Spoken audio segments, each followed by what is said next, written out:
रविवार की सुबह जब प्रदेश के 21 लाख अभ्यर्थियों के अरमानों पर पानी फिरा तो बवाल होना तय था। 21 लाख युवाओं का भविष्य जब अंधेरी की गर्त में गया तो बवाल होना तय था। उत्तर प्रदेश में यूपी-टीईटी का पेपर निरस्त होने से हड़कंप मच गया है। छात्र सड़कों पर हैं। सालों से इस परीक्षा की तैयारी कर रहे परीक्षार्थी सेंटर से मायूस लौटे तो हर तरफ आक्रोश नजर आया। कहीं सरकार के प्रति तो कहीं सिस्टम के प्रति जगह जगह टीईटी परीक्षार्थी बवाल करते नजर आए। हो भी क्यों ना, इस परीक्षा के लिए सालों से मेहनत जो की थी, हो भी क्यों ना, इस परीक्षा के लिए सालों से कड़ी मेहनत की थी। सुबह परीक्षा केंद्र पर पहुंचने में देर ना हो जाए इसलिए रात को ही पहुंच गए थे।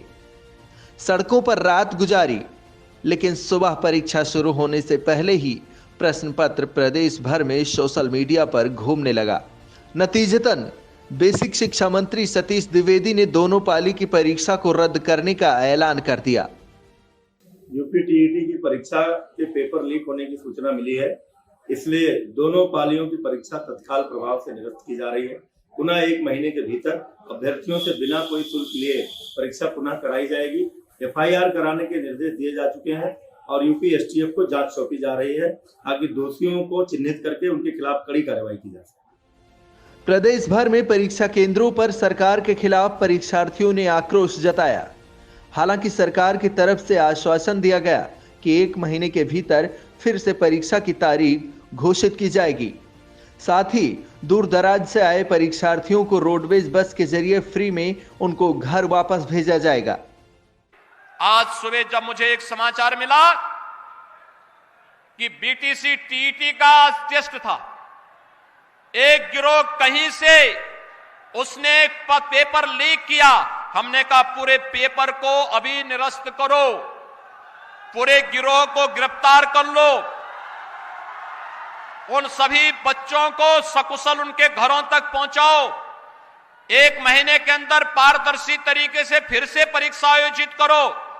किसी भी बच्चे से कोई शुल्क अतिरिक्त नहीं लेंगे, उनके आने जाने की फ्री में व्यवस्था देंगे या उन बच्चों का जो आई कार्ड होगा उत्तर प्रदेश परिवहन निगम की बसेज में फ्री में आने जाने की सुविधा उसके माध्यम से उन बच्चों को प्राप्त होगी। ये सुविधा दो, लेकिन जिन लोगों ने ये शरारत की है वे भी सुन लें, उनके खिलाफ गैंगस्टर के तहत मुकदमा दर्ज हो रहा है। इसके लिए परीक्षार्थियों को सिर्फ एडमिट कार्ड दिखाने की जरूरत होगी।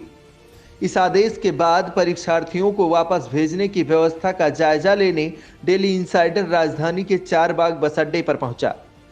देखना था कि सरकार के आदेश के बाद क्या परीक्षार्थियों का एडमिट कार्ड टिकट का काम कर रहा है, लेकिन वहां पहुंचने पर पता चला कि सरकार का यह आदेश सिर्फ जुबानी है। 4 बाग के ARM ने बताया कि उन्हें इस तरह का कोई लिखित आदेश नहीं प्राप्त हुआ है। मतलब ये कि परीक्षार्थियों को अपने जेब से ही सफर की कीमत चुकाकर वापस जाना पड़ेगा। मुझे जानकारी मिली हमारे उच्च प्रबंधन से कि टीईटी परीक्षा कैंसिल हुई है। स्टेशन पे जाके क्या नाम है यात्रियों को भेजने की व्यवस्था कीजिए। इस तरह के हमको कोई आई कार्ड दिखा के बैठने कोई आदेश नहीं प्राप्त हुए हैं। ये जरूर पता लगा कि परीक्षा कैंसिल हुई है, जाके यात्री बढ़ेंगे तो मैं तुरंत स्टेशन पे आया। यहाँ पे जो भी यात्री आ रहे हैं उनको बस सुविधा मुहैया करा के उनको गंतव्य स्थान पर भेजा जा रहा है। मतलब एडमिट कार्ड दिखा के परीक्षार्थियों से पैसा न लिया जाए, ऐसा किसी प्रकार का आदेश आपको नहीं प्राप्त हुआ? नहीं मिला। मेरे क्षेत्रीय प्रबंधक महोदय ने जो मुझे आदेश दिया उसके तहत मैं कार्रवाई करूँगा। वहीं पेपर लीक होने से सियासत भी गर्मा गई है। अखिलेश यादव ने फेसबुक पर लंबी पोस्ट लिखते हुए सारा ठीकरा सरकार के जिम्मे फोड़ दिया है। अखिलेश ने लिखा कि यूपी-टीईटी 2021 की परीक्षा का पेपर लीक होने की वजह से रद्द होना 20 लाख बेरोजगार अभ्यर्थियों के भविष्य के साथ खिलवाड़ है। भाजपा सरकार में पेपर लीक होना, परीक्षा व परिणाम रद्द होना आम बात है। उत्तर प्रदेश शैक्षिक भ्रष्टाचार के चरम पर है। बेरोजगारों का इंकलाब होगा, 22 में बदलाव होगा। आपको बता दें कि यूपी-टीईटी में लगभग 21 लाख अभ्यर्थियों ने फॉर्म भरा हुआ है।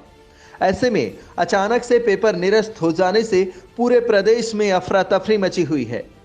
21 लाख अभ्यर्थियों के मायूस घर वापस जाने पर सियासत भी की जा रही है, आश्वासन भी दिया जा रहा है और तो और परीक्षार्थियों को उम्मीद भी है कि सरकार जल्द ही दूसरी तारीख तय करेगी और 21 लाख युवाओं के सपनों को साकार करेगी। Bureau report, daily insider.